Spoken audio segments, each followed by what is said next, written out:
여호와여 우리에게 은혜를 베푸소서. 우리가 주를 앙망하오니 주는 아침마다 우리의 팔이 되시며 환난 때에 우리의 구원이 되소서. 이것은 이스라엘 백성들이 원수의 압제로 인하여 말할 수 없는 아픔과 고통이 임할 것을 내다보면서 하나님 앞에 드리는 기도의 내용입니다.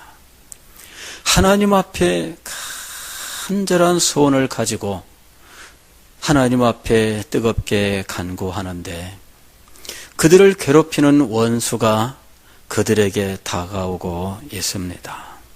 33장 1절 말씀을 보면 이 원수에 대해서 이렇게 표현합니다. 너 학대를 당하지 아니하고도 학대하며 속이고도 속임을 당하지 아니하는 자여. 학대를 당하지 아니하고도 학대하며 속이고도 속임을 당하지 아니하는, 그러니까 자기 자신은 아주 멀쩡한데 다른 사람들에게는 이런 식으로 행하는 거예요. 누구한테 혼나본 적도 없는데 다른 사람은 말할 수 없이 괴롭히는 이런 존재가 있다는 거죠.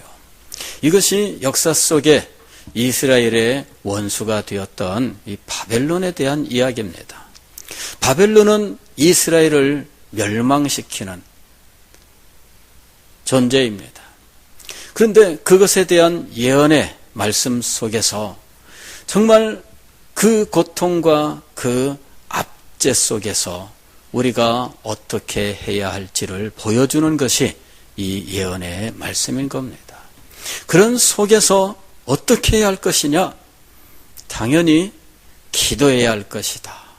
우리는 답을 다 알고 있습니다. 그러나 그 답대로 행하는가 하는 거죠. 이것이 문제입니다. 기도해야 된다는 사실을 알지만 그러나 실제 기도하지 않아요. 그리고 기도하라는 말을 들으면 답이 아닐 거라는 생각을 갖지요. 저도 과거에 참 힘들고 어려운 때에 우리 교회의 장로님에게 찾아가서 이런저런 사정을 소상하게 말씀을 드렸습니다. 어떻든 이 장로님께서 해결에 우선 손길을 좀 뻗쳐주셨으면 그런 마음을 가지고 말씀을 드린 거죠. 그런데 제 말을 들은 장로님께서 다 듣고 난 다음에 기도합시다 그러시는 거예요. 실망되더라고. 김세명 선생님 기도합시다 그러는데 실망되는 마음 이해할 수 있겠어요? 실망이 되는 거예요. 그래. 얘기를 들어보니까 참 그렇네.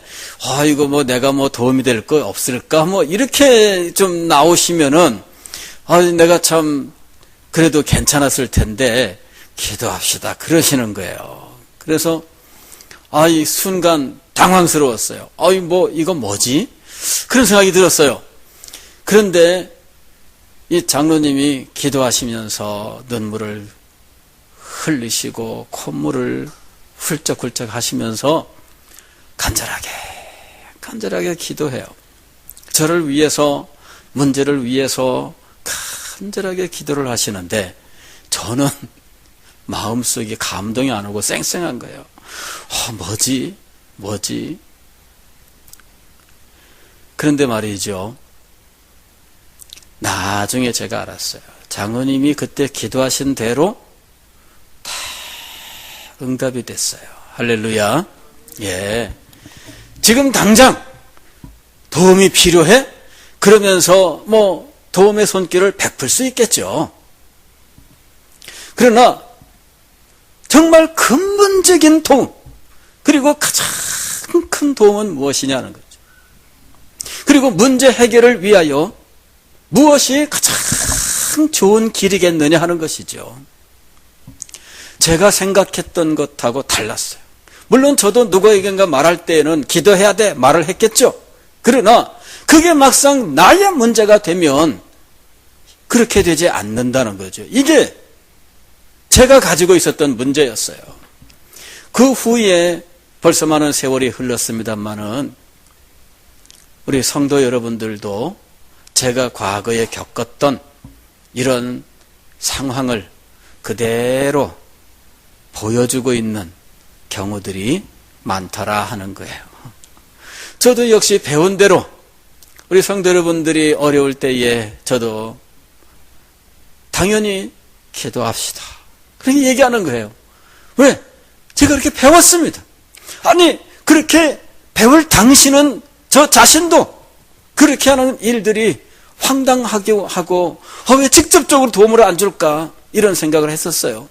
그런데 정말 나에게 직접적인 도움 그리고 근본적인 도움, 가장 큰 도움을 주시는 분이 누구냐 하는 거죠. 하나님 앞에 기도하고 하나님 앞에 간청하고 하나님 앞에 부르짖는 것이 가장 큰 것이었어요. 그때 제가 알지 못했을 때, 그것이 저에게 현실이 되지 않았을 때, 그때는 장로님을 이해를 못했습니다. 그러나 나중에 세월이 흐르면서 그때 제가 보였던 제 마음, 반응, 이것이 얼마나 부끄러웠는지 몰라요. 답을 안다고 생각했지만 막상 그 답을 써야 되는 순간에는 답을 못 쓴 거죠. 그게 저의 모습이었어요. 여러분, 하나님 앞에 기도하는 것이 가장 근본적인 도움을 얻는 길입니다. 하나님 앞에 기도하는 것이 가장 큰 도움을 얻는 길입니다. 하나님 앞에 기도하는 것이 이 세상 누구의 손길을 통해서 우리에게 오는 도움보다 더 큰 도움인 줄로 믿습니다. 오늘 이스라엘 백성에게 닥친 이 큰 환난과 어려움 속에서 당연히 하나님 앞에 기도해야 될 줄로 알지만 기도하지 못하는 이와 같은 현실, 우리는 이런 현실들을 반성하면서 이 기도를 생각해야 된다는 겁니다. 여호와여, 우리에게 은혜를 베푸소서. 우리가 주를 앙망하오니 주는 아침마다 우리의 팔이 되시며 환난 때에 우리의 구원이 되소서. 19세기 후반에 또 20세기 전반에 걸쳐 살았던 윌리엄 잉이라고 하는 분이 있습니다. 이분이 이런 말을 했다고 합니다. 우리가 세상 생각을 하루에 16시간을 하면서 살다가 하나님에 대하여 5분을 생각한다면 세상이 하나님보다 200배 더 현실적으로 느껴질 것이다. 이렇게 이야기를 했어요. 하나님 생각보다 세상 일 생각하는 것이 얼마나 많은지 우리의 삶을 한번 돌아보세요. 왜 우리가 막상 그 정답을 실행해야 되는 순간에 실행하지 못하는 이유가 무엇인지, 답은 바로 거기에 있는 거예요. 우리의 생활 속에서, 하루하루 생활 속에서 대부분의 시간은 세상 일을 생각하며 살고 있는 거예요. 세상 나에게 닥쳐있는 직장에서 일이든 혹은 학업이든 이런 일들 하면서 많은 시간을 보내요. 그리고 그런 중간중간 내 마음속에서 떠나지 않는 것은 이런저런 염려와 근심과 두려움과 불안과 이런 것들이 늘 떠나지 않고 있다는 거죠. 그런데 5번인들 진지한 자세를 가지고 하나님을 묵상하고 하나님 앞에 기도하느냐 하는 것이죠. 여러분은 하루에 얼만큼 하나님을 생각하십니까? 여러분은 하루에 어느 정도 기도 생활을 하고 계십니까? 하루 생활을 돌아보면서 자기의 기도 생활과 한번 비교를 해보세요. 그렇다면 믿음을 가지고 하나님 앞에 기도하는 것이 얼마나 어려운 일인지, 내가 왜 그렇게 못했는지 드러나는 겁니다. 내가 왜 그렇게 못했을까요? 내가 세상을 더 많이 생각하고 세상을 더 많이 염려하며 살고 있기 때문이지요. 존 웨슬리라고 하는 18세기의 유명한 목사님이 있습니다. 이분의 그 영성과 그 능력에 대해서는 많은 분들이 인정을 합니다. 이분이 날마다 자기의 영적 생활을 반성을 했는데, 그 중에 첫 번째로 오는 것이 무엇이었느냐 하면은 자기 자신의 영적 생활을 점검합니다. 너는 항상 기도하는가? 너는 항상 기도하는가? 둘째는 너는 매 순간 하나님 안에서 기뻐하는가? 셋째는 범사에 감사하는가? 이는 그리스도 예수 안에서 너희를 향하신 하나님의 뜻이니라. 그죠? 항상 기뻐하라. 쉬지 말고 기도하라. 범사에 감사하라. 그것이 나의 영혼의 상태를 점검하는 테스트예요. 항상 기뻐하십니까? 항상 기도하십니까? 범사에 감사하십니까? 그런데 이 각각 떨어진 듯 보이는 이 세 개의 이 명령이, 혹은 하나님의 뜻으로 우리에게 제시된 이 말씀이 실상은 쉬지 말고 기도하라는 이 말씀으로 한데 연결되어 있는 거예요. 하나로. 이것이 세 개가 아니라 하나인데, 하나가 되는 이유는 기도 때문이에요. 기도 때문에. 하나님 앞에 기도할 때 우리는 응답을 얻습니다. 범사에 감사하게 되는 이유는 범사에 하나님 앞에 기도하여 범사에 하나님께 기도 응답을 받기 때문입니다. 그리고 항상 기뻐할 수 있는 것은 범사에 기도하고 범사에 응답받음으로 범사에 기뻐하기 때문입니다. 이게 기도로 연결되어 있는 것이에요.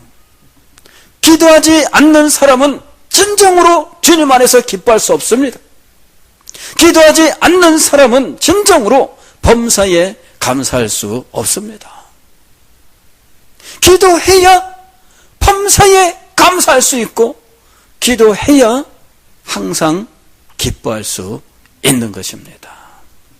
그래서 존 웨슬레가 영적 생활을 점검하는 몇 개의 질문 속에서 가장 기본적인 질문이 있다면 바로 이 항상 기도하는가? 라고 하는 질문이었다 그래요. 다른 여러 가지 사실들을 다 점검할 수 있습니다. 그러나 한 가지를 골라서, 그리고 가장 기본적인 사항을 골라서 점검을 한다면 이것 하나입니다.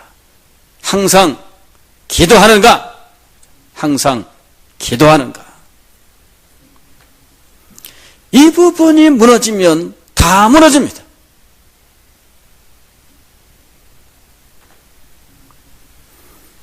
여호와여 우리에게 은혜를 베푸소서.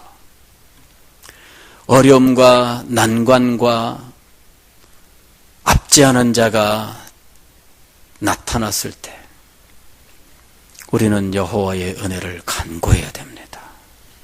우리가 주를 앙망하오니 주는 아침마다 우리의 팔이 되시며, 아침마다 우리의 팔이 되신다는 말은 뭐냐면은 아침마다 우리를 도우신다는 말씀이에요. 그런데 왜 아침에 도움이 되실까요? 이분은 지금 언제 기도하고 있어요? 아침에 기도하고 있는 거예요. 아침에. 하루를 시작할 때 하나님 앞에 기도하고 있습니다. 그래서 하루를 시작할 때 하나님의 도우심이 그에게 임하는 거예요. 그러니 날마다 하루를 시작하며 하나님 앞에 기도할 때 날마다 하나님은 하루를 시작하는 그 시점부터 그의 도움이 되시고 그의 능력이 되시고 그의 위로가 되시고 그의 삶에 역사하신다는 겁니다. 환난 때에 우리의 구원이 되소서. 사랑하는 성도 여러분, 오늘 이 밤에 우리는 마음속에 이것 한 가지를 기억해야 되겠습니다. 우리가 왜 하나님보다 세상의 일들이 더 실제적으로 느껴지는가? 그것은 세상 일들을 더 많이 생각하기 때문입니다. 우리가 진정으로 하나님을 믿고 하나님의 백성이라면 우리는 하나님을 더 많이 생각하는 사람이 되어야 하고 하나님을 더 많이 의지해야 하는 사람이 되어야 합니다. 그 길은 기도로 시작되는 거예요. 기도로. 여러분 자신에게 한번 물어보세요. 나는 항상 기도하는가? 나는 아침부터 하나님이 나의 도움이 되시는 기도의 삶을 살고 있는가? 아차 기도, 기도 않고 살다가 아차 기도 이렇게 그제서야 그게 아니라 하나님이 언제나 우리와 함께 하셔서 항상 기도하는 중에 항상 응답받고 항상 응답받음으로 항상 기뻐하는 이 놀라운 성도의 삶을 사는 것, 이것이 정말 참된 복이 아니겠습니까?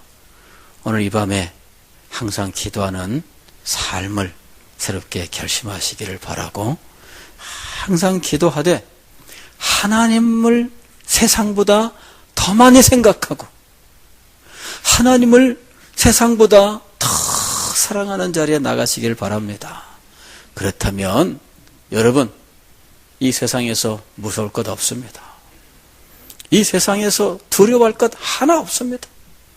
하나님과 동행하는 놀라운 능력의 삶이 우리의 삶이 될 줄로 믿습니다. 이런 삶을 사시는 여러분이 되시기를 주의 이름으로 축원합니다.